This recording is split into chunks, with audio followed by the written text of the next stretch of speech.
Guys, welcome back to Coliseum Forum. I am super excited for our guests this week. We have Emma Kubert and Rusty Glad, both graduates of the prestigious Joe Kubert School of Art and the creators of the new image comic Inkblot.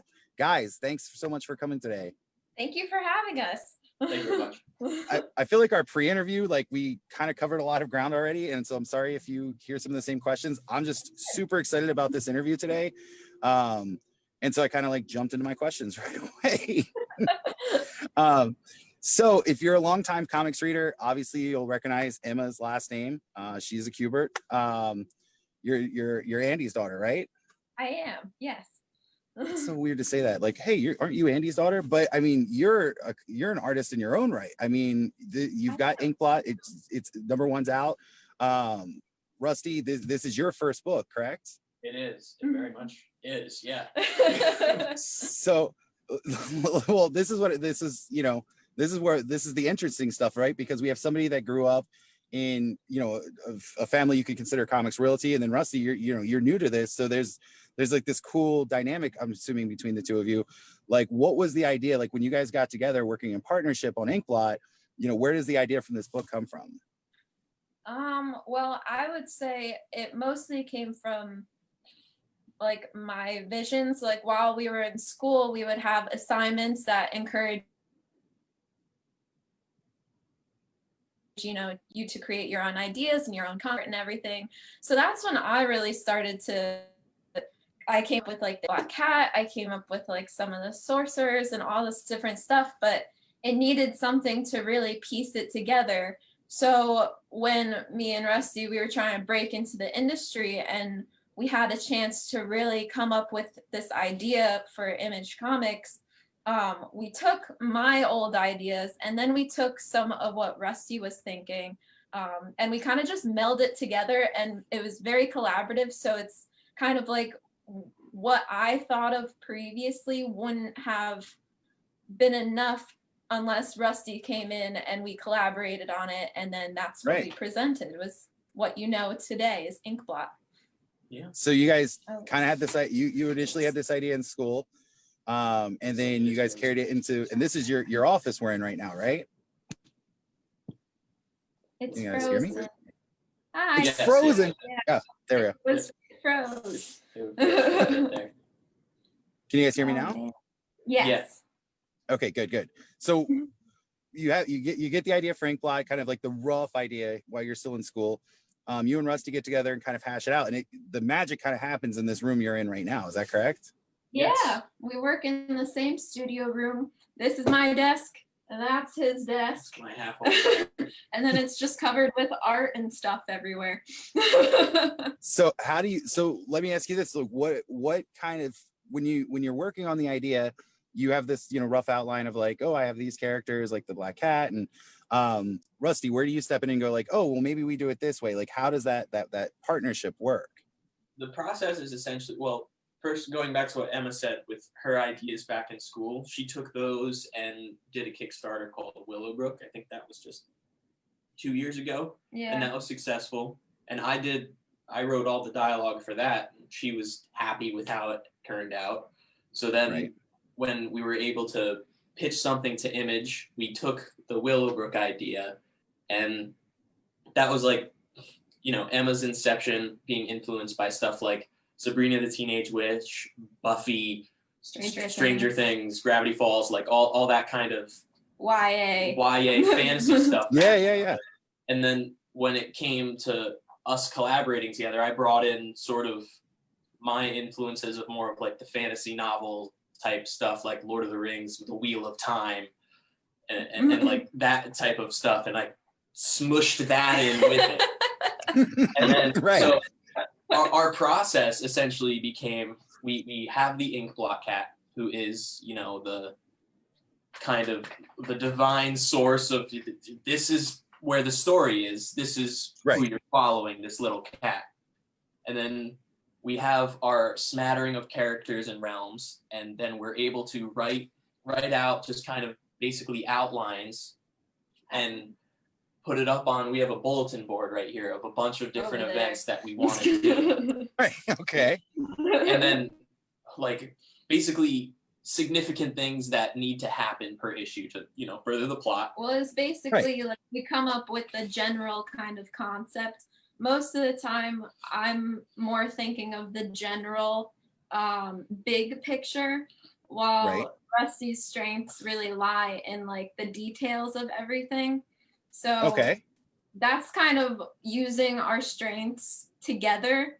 That's what creates like the whole story. It creates, you know, the giant overall concept, but then when we get to like the nitty gritty, you have like Rusty coming up with dialogue and doing the ink work, and me generally penciling and laying out everything. Yeah, it kind of reflects like just the roles we find ourselves in. Emma being the big picture person, she's the one who takes this post note. I like the little letter basically I wrote in the back of the book. It's like a sentence. It's Emma takes this sentence and she goes, okay, and she lays out and pencils 20 pages. Right. And then those 20 pages come to me. And I sit there and I ink basically a page a day, and I think about what the heck are these people saying? You know? Right. And then I take it back, I color it, and I basically finish the art off. And then it goes back to him, and he's like, all right, what are these people saying? And then he letters it. Yeah, right. So basically, in like I mentioned in the previous interview, like we don't have an editor on the book, we edit each other. So it's like Emma's pen will come to me, I make some tweaks, my inks go back to her, she makes some tweaks, and then, you know, I put the words in, she reads it. If she has fun, then we're good. Yeah, if I like our own idea, then, you know, I think I well. Sure. And then also, we obviously have other eyes on it too, like of course a couple other, you know, artists we know. Yeah, I mean, anybody we would know? Like Andy Kubert. Yeah, that's a good one. So I mean, let's rewind even a little bit further than you guys coming together for Inkblot. And this question's for both of you. Did you how early were you exposed to comics, and then at what point were you like, yeah, that's the thing I want to do when I get bigger, or, you know, whenever you made that decision? Do you want to go first? Me? Should I go first? I mean, you can go. Well, because Rusty, you're an artist as well, right? You really want. I would say honestly, my primary exposure to comic stuff was newspaper strips. Really. Okay. That's Calvin, etc. Yeah, like the funnies. Yeah, and as far as like comic books went, like I grew up in Northwest Jersey, Blairstown. It's a tiny little town. The closest comic shop is probably an hour away. I didn't really even see a comic book until I was probably 17 or something. Okay. I also came, like, talking about Inkblot, like the fantasy background is like, that's what really drives me with this project. But when I heard about the Joe Kubert School, and, you know, comic art is something that I was already making up on my own. It was how I was like telling my own little stories to my friends in school, you know? Right. I didn't really know anything. And so when I ended up finding the school, I unlearned what I had learned, which was very little. And then being surrounded with all those classmates who are, of course, comic people, and they all came to the school because they saw the ads in the books. Right. They started telling me, Rusty, this is what you need to read. Right. So you weren't by no means a diehard comics guy when you show up to the school. No, I was like, I had associates in graphic design from the community college, and what I really liked to do was draw. So I went to school to basically learn how to draw, and I have my own stories in my head that I want to be able to tell. So I was just like, I would do this. Right. And I did that, and that's where I met Emma. And now you're here. Now I'm in California. So yeah. Now you're in California. For me, I mean, I know it's kind of weird, and I grew up in a very comic book family. But I mean, when I was younger, I would say newspaper strips, Cartoon Network comics that came with the DC Comics books at that time. I loved them. But honestly, growing up, more of my comic exposure was through like my family members who, you know, drew like very muscled supermen that were, Yeah. you know, or army guys or Hairy ones, Right. too. very hairy men. Yeah, Wolverine, great example. And you know, like me being like an 8, 9-year-old young girl and seeing these large muscled men on all of these books, Right. I wasn't really intrigued by that. Right. Actually, what mostly, like, I always loved art, but not always comic book art. The thing that actually captured me was more animation and cartoons. So growing Okay. up, that was more of my interest. Also a lot of book illustrations, and that's where a lot of the fantasy aspect comes from, is that I loved growing up with Harry Potter. I loved growing up with Sabrina the Teenage Witch, and that was a lot of the kind of stuff that I really loved, and I loved drawing, but it just seemed like comics weren't inclusive enough or didn't have like a lot of different stories when I was younger, even, you know, like Yeah. 20-ish years ago. Yeah, So for sure. Absolutely. yeah, so when I was growing up, I mean, I didn't really read comics either. I wasn't really into it. And I thought it was cool that, you know, my family was comic books and everything, but me Right. personally, it just wasn't something that I thought I would be doing. I thought I would be going more into like animation. And I actually went to college for animation at Savannah College of Art and Design.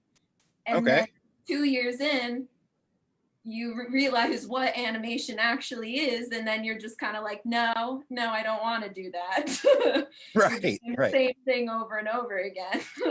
So I took a step back and I actually took an internship at DC Comics. It was just the manufacturing department. I was learning the ropes. I was just learning what's going on, and they had me go over edit a giant omnibus of Amanda Connor's and Jimmy Palmiotti's Harley Quinn. Okay. So, and so going over that, you know, I was correcting it, but I was also reading it. Right. Of course.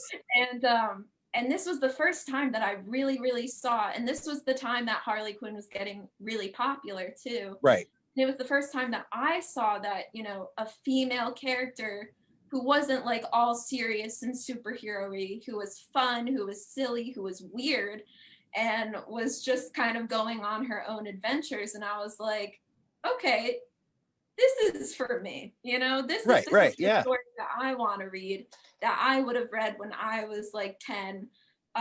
This is the kind of thing that I would be into. And then that's when all of the social movements were happening, all of the inclusivity was happening. And that's kind of, you know, as the comics industry became a bit more inclusive with their characters and creators and everything, that's when I found myself being like, okay, maybe comics are for me.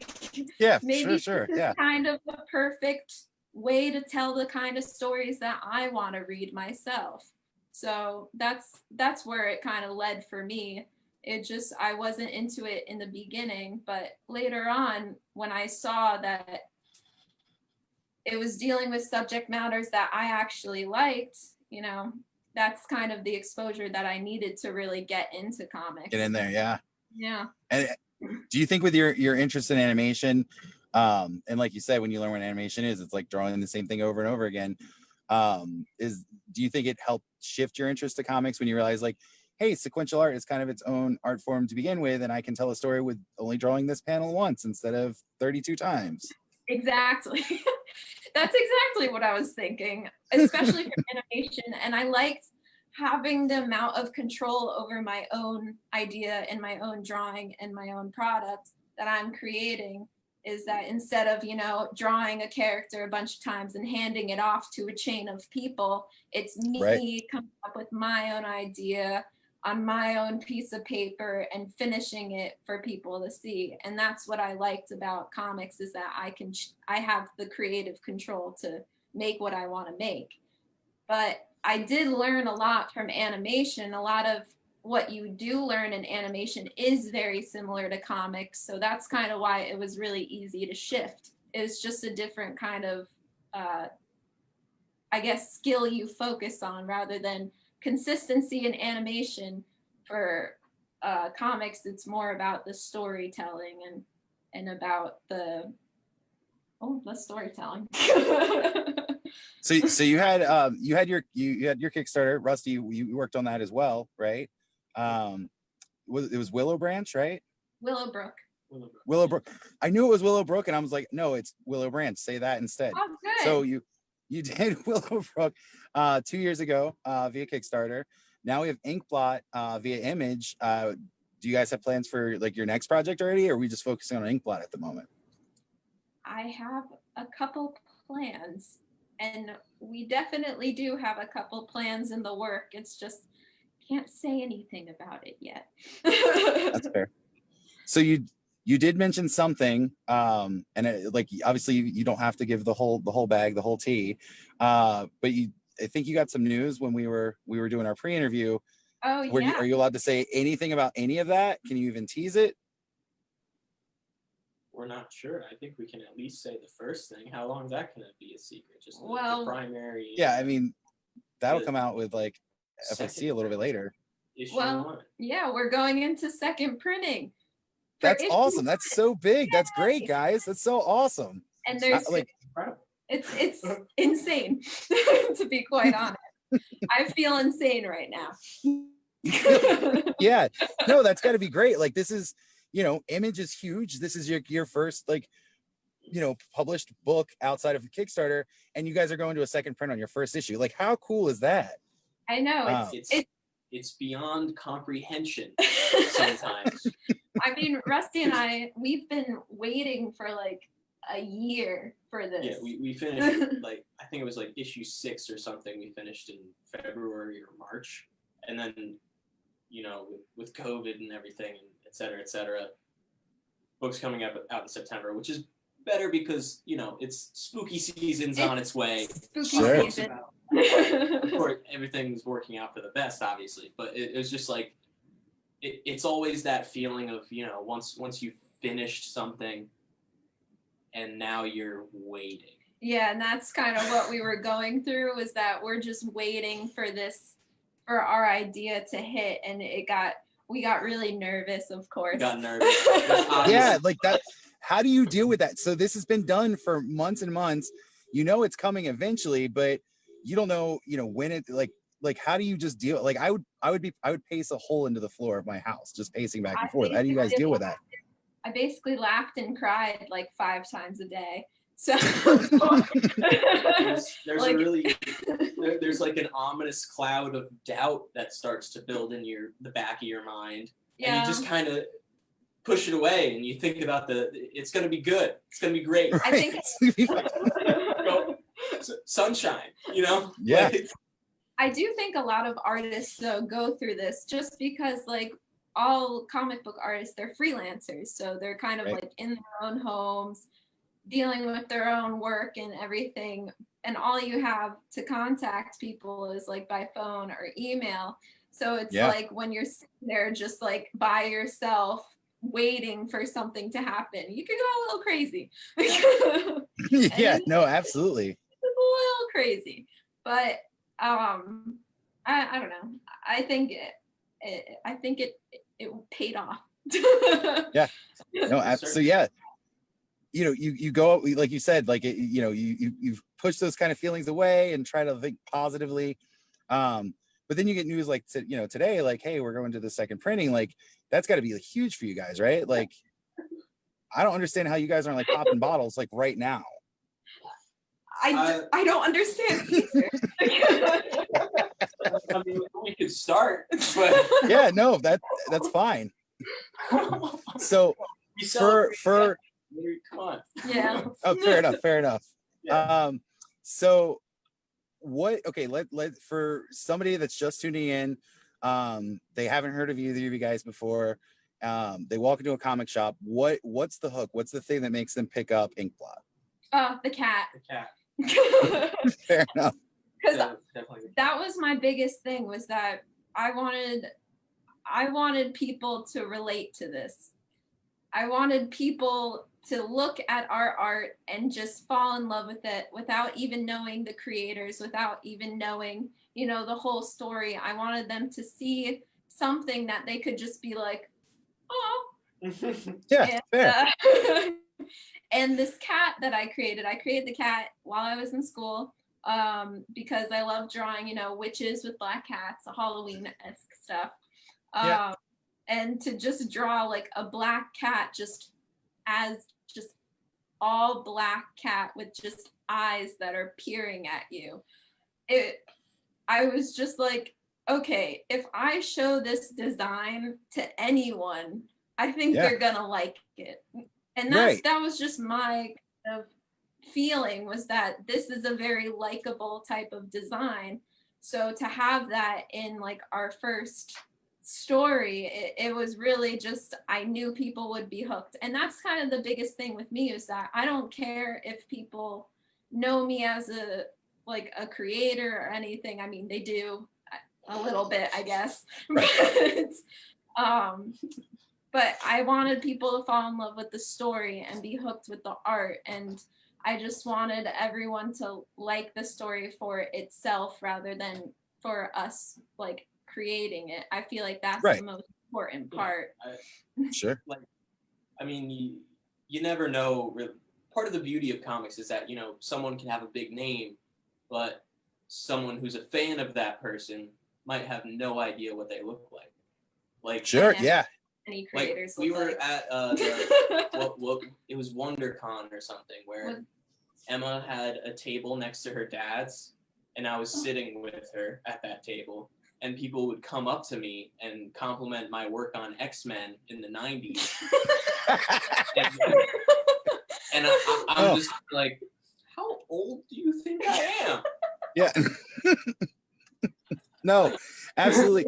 We last week we interviewed Cena Grace for his new book, Getting It Together, another image book, and it was great. After the fact, like I had a customer in our Tampa store come up and they were like, man, I always thought Cena Grace was a girl, and like they just had no idea. And that's the, you know, that is the beauty of comics. Like you see these names on the covers or on the placards inside, but you don't really know those people. Like you don't know what, like, I mean, I've seen pictures of Andy Kubert, so I know you don't look a lot like him.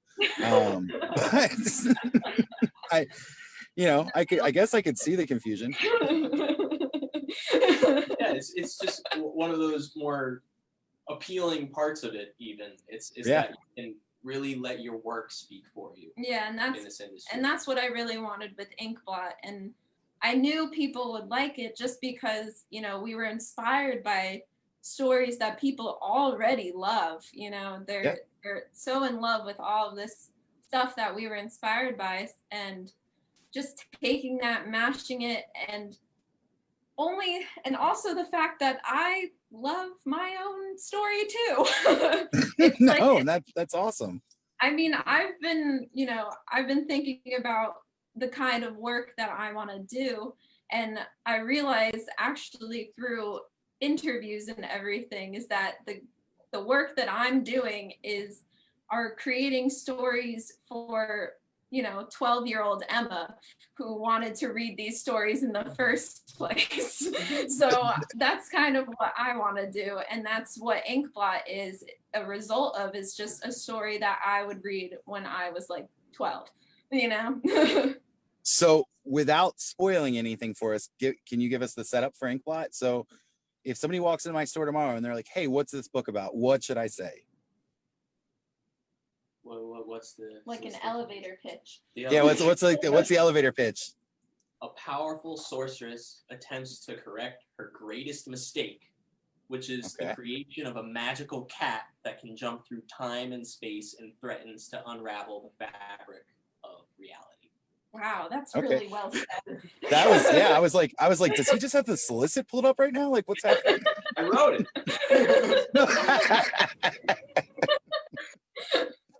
I didn't know that you remembered that though. I feel like are you like in the shower practicing that? Like you like get out and you're like, all right, Rusty, we got this today, and then you just go through the whole pitch again, over and over again. Yeah, over and over again. Yeah.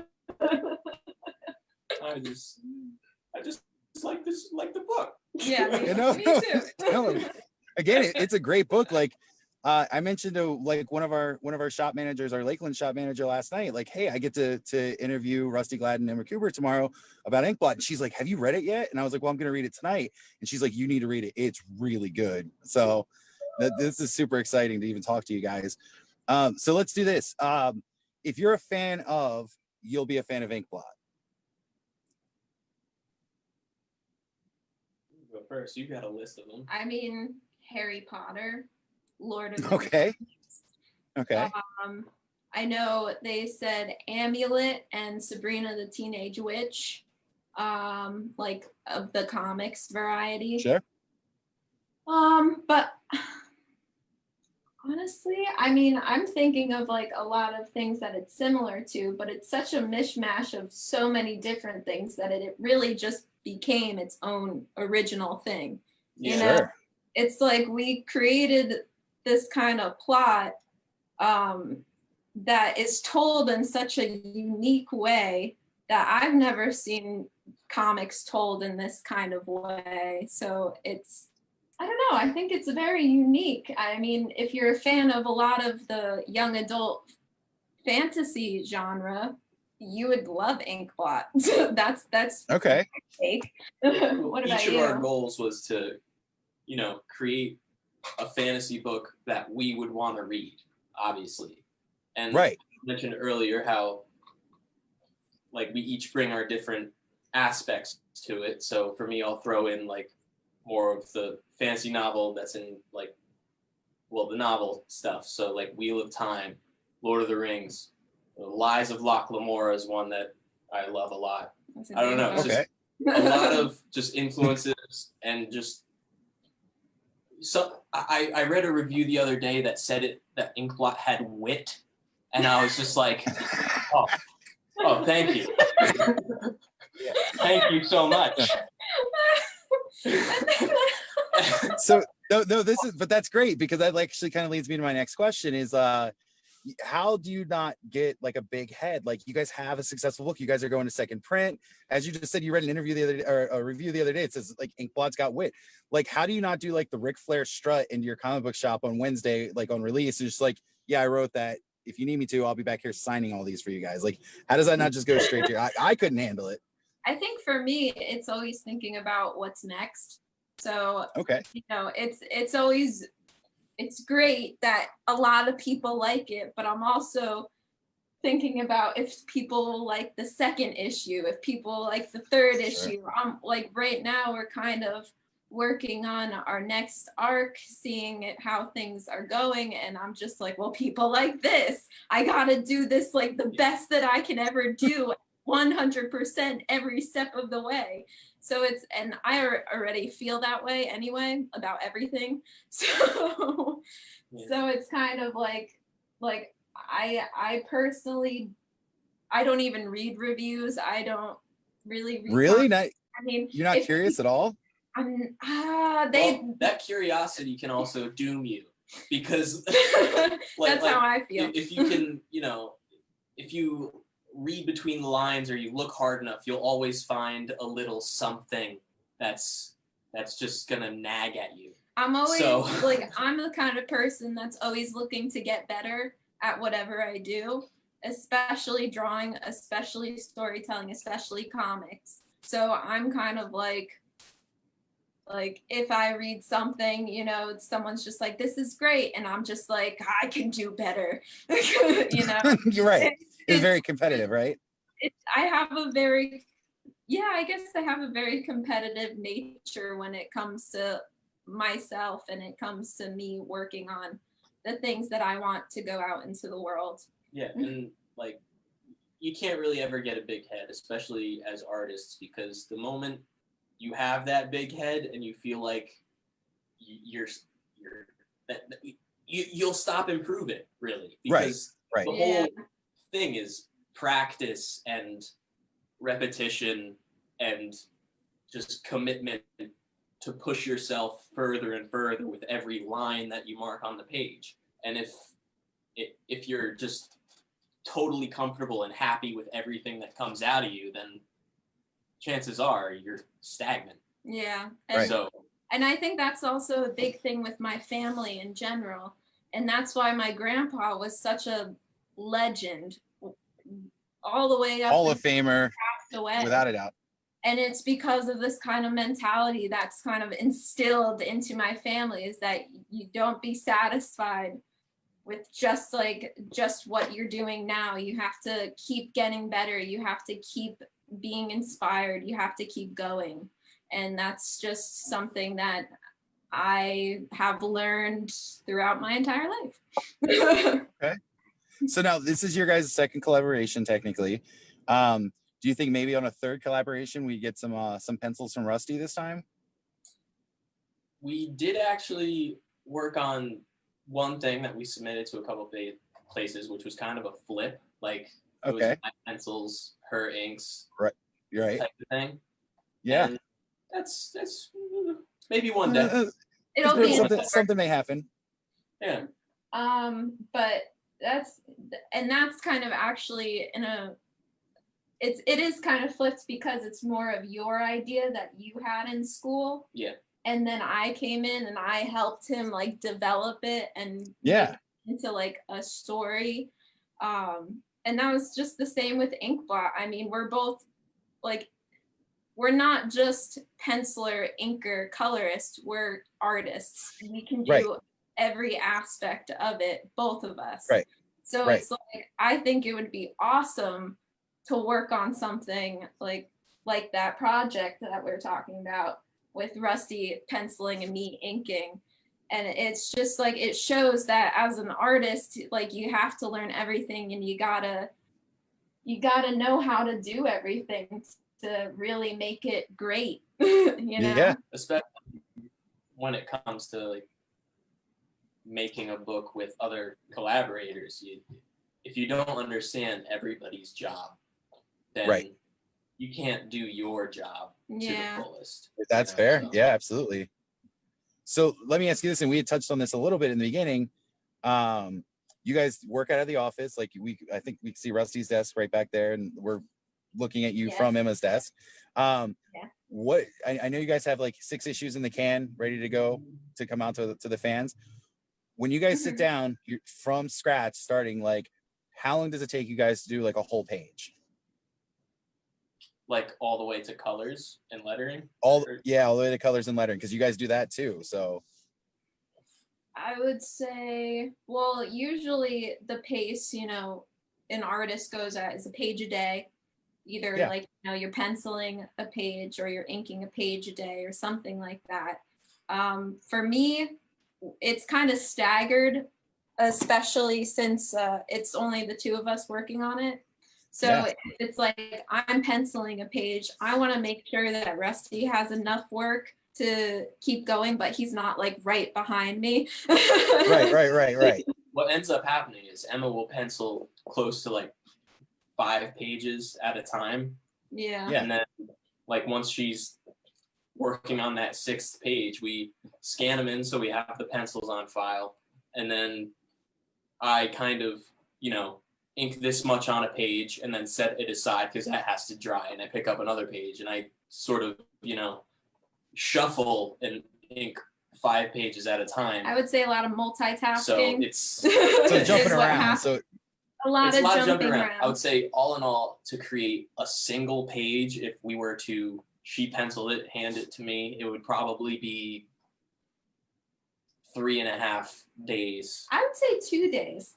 2 days? Yeah, because I work quick. Well, then for me to write and letter, writing doesn't take that long. It's especially when the story's already there. Yeah.